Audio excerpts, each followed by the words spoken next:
Hello, everyone, and welcome to the latest edition of WrestleMania What Ifs, episode 6 of 10. There will be 4 more episodes of this after WrestleMania. I am filming this on Friday, the day before WrestleMania 41 begins. Hopefully, you all enjoy WrestleMania. It's going to be happening 10 minutes away from me, still not going, which speaks to how excited I am about the card. But I am going to watch it, and I am going to, do a review at some point next week.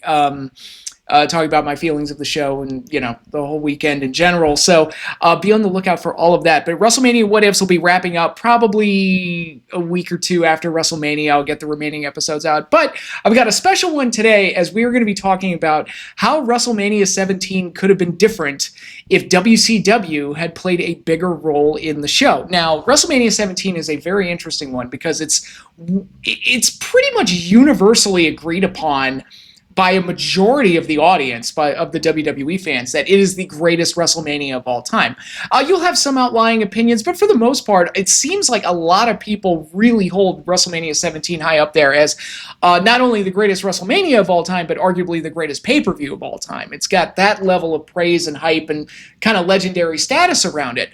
For me personally, it's definitely comfortably in the top 5. I think it's that great of a show that if I'm going to rank the WrestleManias, which I've never done, maybe next year, we'll see. But it's one that definitely sits comfortably in the top 5, maybe even top 3. The thing that keeps me from saying it's unquestionably, and I've talked about this with Ric Flair in the past, it's like, look, I'll say he's great, I'll say he's one of the best, but when you start throwing the word unquestionably around, I'm kind of like, I don't know, I question it. And I'm kind of that way with WrestleMania 17, where my biggest problem with the show, and it's really like a 2-point thing. Number one, the Austin heel turn. I was not a fan of that at all, and it was kind of a bad way to end the show. And it's that one of those things that became bad in hindsight. The night of, while I was watching it live, I was like, oh, that's interesting.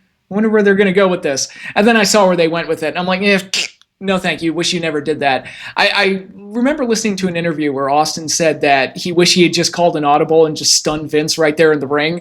And I'm thinking, it's like, yeah, I wish he did too. I mean, I don't know how they would have written themselves out of that corner, but I wasn't a big fan of the heel Austin. But the other part of WrestleMania 17 that kind of makes me not hold it up as high as maybe some others do. I look back on it with some sadness. The Austin heel turn is part of that, but right around the same time, ECW had gone out of business and WCW had just been purchased by WWE, WWF at the time, and that was like a major hit to the business. The Monday Night Wars were officially over, and it really did feel like the end of an era. WrestleMania 17, for better or worse, really did feel like the closure point of what many consider to be the most exciting era for professional wrestling of all time. And wrestling has never been the same since. Again, for better or worse, depending on who you ask. Personally, I think the business was better off having WCW around, even when it was at its worst. It was nice to have that option around. And no other company, TNA tried, AEW has tried, none of them have been able to quite fill the void the same way that WCW did. And ECW, you had this strong rebel brand that was like kind of cut from its own cloth, and not having that there was very unfortunate as well. So it was it was kind of a downer, but hey, it went out with a massive explosion, one of the greatest shows of all time and all that other stuff. So it was, it's the closest thing that anything in wrestling has ever had to just plastering the end, because it's like ECW's gone, WCW's gone, the top guy in WWF just turned heel. It's like, it's over. The era is over, and we're just going to transition to whatever the next era is. So those are my overall thoughts on WrestleMania 17. But when I really look back on it and I really think about it, specifically the ending with Austin turning heel, joining up with Vince, screwing Rock out of the world title, I wish they hadn't gone that route, but, hindsight being 2020, what would have been my preferred ending to WrestleMania 17 to really end the show on a high note? Well, you could just have Austin beat Rock clean, which you could do that. It's Texas. They would have gone nuts for it. They went nuts for it even though he cheated to win. That was the other thing about the Austin heel turn. You picked the worst possible place to do it. It was like the anti-Hogan heel turn. Hogan heel turn, perfectly timed. Everyone was kind of clamoring for it. Hulkamania had kind of run its course, and then they just injected the Hulk Hogan character with this brand new breath of fresh air by turning him heel and kind of jump started WCW. This was like you took the hottest guy in the company and you turned him heel, and it like hurt the company because ratings and attendance and things like that started to go down almost immediately after the show. I'm not saying it's all on the Austin heel turn. I'm sure that's part of it. I'm sure the end of the wars probably played a part in it because a lot of what drove the excitement of wrestling during that time was the war. Even when WCW was getting its tail kicked towards the end, the last year and a half or so, it was still it was still like a large part of like driving a lot of the excitement for the business. And when you no longer had that, it was like interest in the business like suddenly went down. But WWE had purchased WCW, and immediately a lot of us dorks were putting our fantasy cards together like, oh my God, what are we going to get out of this? Like, what's the fantasy card going to be? What we could get, they could have gotten multiple fantasy cards out of this. And then you get to WrestleMania, and unfortunately, the only WCW wrestlers that were there were the ones that were sitting up in the skybox that they cut to like once or twice during the Vince Shane match, because Shane was the new owner of WCW. And it was eventually revealed over the course of this invasion angle that they were doing that they didn't really get any of the big names that you would need to really make it work. They got DDP and they got Booker T, who, I like Booker. I like Booker a lot. And absolutely, if they're going to do a WCW invasion, he should be involved in it. But he was also the world champion, the big babyface champion during the time when WCW was a sinking ship. And, when people look back on the heyday of WCW, Booker's name doesn't come up as one of the like top tier main event level guys. Cause he was the poor unfortunate soul that got the belt when, they were at a point where it's like, fuck, we got to give it to somebody. Let's give it to the guy that everybody likes, in Booker. And that's kind of what it was. So they didn't get the Goldbergs. They didn't get the Stings. They didn't get the NWO. They didn't get Flair even. Flair was there the night after the invasion ended, which kind of ticked me off. It was like, oh, now you get Flair. Okay. They didn't get the guys that you would really need, Sting and Goldberg and Luger and the guys that you would expect to see from a WCW invasion. They didn't get Bischoff until the next year. And a lot of them eventually did show up in WWE, but not during the invasion angle. It was too little too late. Like Rey Mysterio showed up in 2002. Goldberg showed up in 2003. NWO showed up in 2002. Steiner showed up in 2002. And it was like, by that point, it was like the invasion was already over. So you kind of already missed the boat with that. And I get that there was a contractual situation that you couldn't make it happen. But this is all about fantasy, what ifs, and me using my imagination to create the ideal scenario that I would have wanted to see. So, WCW has just been purchased by WWE, and I would immediately be thinking, it's like they got to have some kind of presence at WrestleMania 17 because that's when all the eyeballs are going to be watching. Everybody's going to be tuning into the Rock Austin match. Everybody's going to be watching that show like a hawk to see if anybody from WCW is going to show up on that show. And I say, do the Vince and Shane match as it is, and hey, have some of the WCW wrestlers there in the skybox watching the show, just to kind of let people know WCW's lurking in the background and they're there. And then you get all the way through the show, nothing happens, and then Rock and Austin have their match. Austin wins clean, and him and Rock have a stare down, and you don't know if they're going to shake hands and give a sign of respect, toast each other with a beer or whatever. But then suddenly WCW strikes, and it's got to be one or several of the big names, like the ones you would expect from a WCW invasion that go in there and completely destroy Rock and Austin and stamp their flag down. It's like, we're coming to take over. And that's the kickoff of the WCW invasion. So basically the big cliffhanger for WrestleMania and the big carryover into the next night on Raw and the entire next year of storylines is WCW invasion. That's the main focus. That's the direction. That's the story. And you got to have like kind of a big moment at the end of WrestleMania to really get that started on the right foot. So ideal situation, everybody's available. You get all the right people. What would that moment be? I've had several ideas in my head. Like I'm thinking, Vince goes down there to kind of talk to Austin and Rock about something, and then Shane comes out and you think they're going to continue their feud, but then Shane like makes some kind of gesture, and then the WCW guys like flood the ring. And when I say WCW guys, I don't mean like, and I don't mean to put them down, but not the Palumbos and the Jindraks and the Stasiaks, but like a Goldberg or a DDP or a Sting or something like that. Guys like that who are the big stars in WCW, and they come in and completely destroy Rock, Austin, and Vince.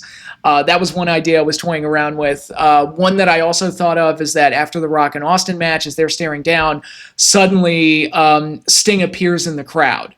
The massive stadium crowd, and people, he just kind of shows up, the camera cuts to him, and he points his baseball bat towards the ring with Rock and Austin, and then Goldberg goes in there and spears both of them, or DDP hits a diamond cutter on Rock, and Goldberg spears Austin, and there you've set up two of your matches right there.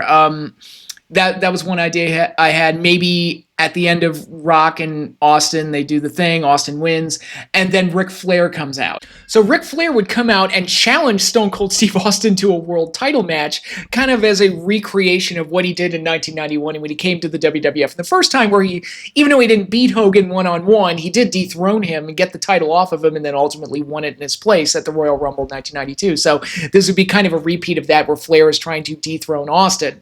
And that's like a first like big dream match you could do like right off the bat, because Flair's age being what it was at that point, it's not going to be one of the big matches. Like Goldberg Austin is the big one, but Austin Flair, that would generate some interest, I would think, and again, it would practically write itself. So it would have been great if Goldberg was involved, would have been great if DDP was involved, would have been great if Sting was involved. There's a lot of different things that they could have done with WCW. Well, I say they could have done. They really couldn't, because they weren't available because of the contract situation and all that other fun stuff with Turner. So it's like, you just kind of shrug your shoulders and do the best with what you got. But had they been allowed to essentially debut WCW at WrestleMania 17 using the big names and the big pillars and the icons that made that brand what it was, it would have sent shockwaves all over the wrestling business, and then they could have continued the WCW invasion over the next year, and then basically just print money the whole time, because that's how big this would have been. It would have been absolutely gigantic.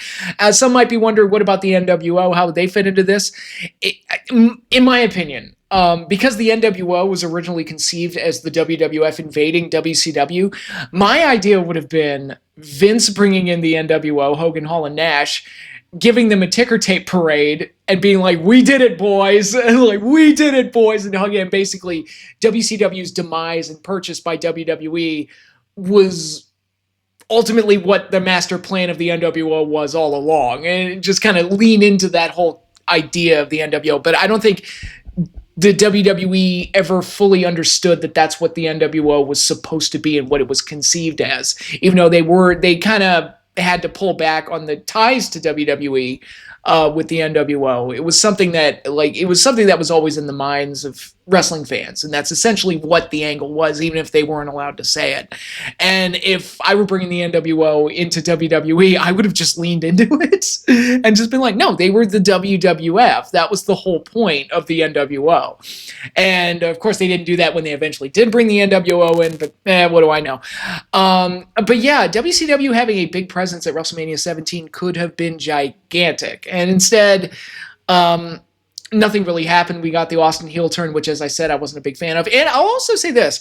The Austin heel turn might have worked if Triple H had turned face the next night instead of having them join together doing that stupid two-man power trip bullshit, which is like, oh, yeah, the heels are going to win all the titles. Yay. It's just so deflating and not fun. Like, whenever they do that kind of storyline, and that's across the board. It's not just a WWE thing where the heels just win all the belts. It's just like, I remember when TNA did it with the Main Event Mafia. I remember AEW kind of did it with the Death Riders. Not really. It was just the world title and the trios titles, but it's just kind of like, it's always kind of deflating and doesn't really make stories more interesting. And I think maybe it would have been more interesting if Austin and Triple H did a double turn where Triple H was now the babyface rebelling against the corporate system, being led by the guy who had rebelled against Vince for years. Maybe that would have been a better way to go. I don't know. And you know what? If that had happened, we would have been possibly been spared Triple H's quad injury, and he would have missed a year.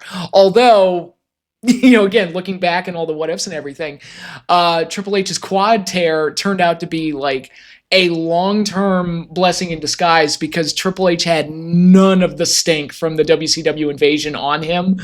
And I think a lot of the guys that performed during that time kind of did. Like Austin, I don't think fully recovered from it, personally. Like, because he was such, like, you know, the main focal point of that whole angle. And it's like, oh, wow, they got the Mr. WWF Attitude guy leading the WCW faction? What? That doesn't make any sense.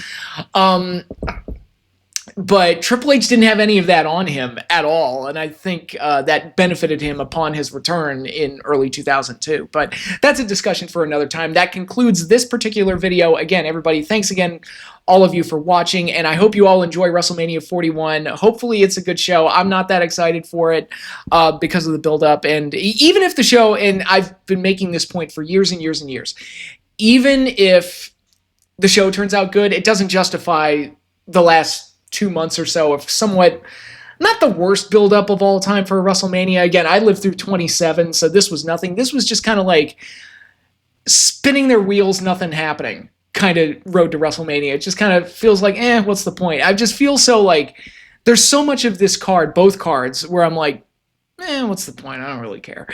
What's the point? I don't really care. And that's kind of what it is most of the way through. Again, not the worst thing I've ever seen, but nowhere near the best either. And you would think after what they did last year, they would have cooked up something really special this year. And aside from the Cena heel turn, which they've already kind of, I don't want to say drop the ball with, but haven't maximized the potential of, they haven't really done anything with it. So, but again, we'll see how it all goes. But a good show does not justify a bad buildup and weeks of subpar television to lead into it. It's like, it'd be nice if you had really great television leading into a really good show. That would be the ideal situation, because it builds anticipation and excitement to lead into the good show.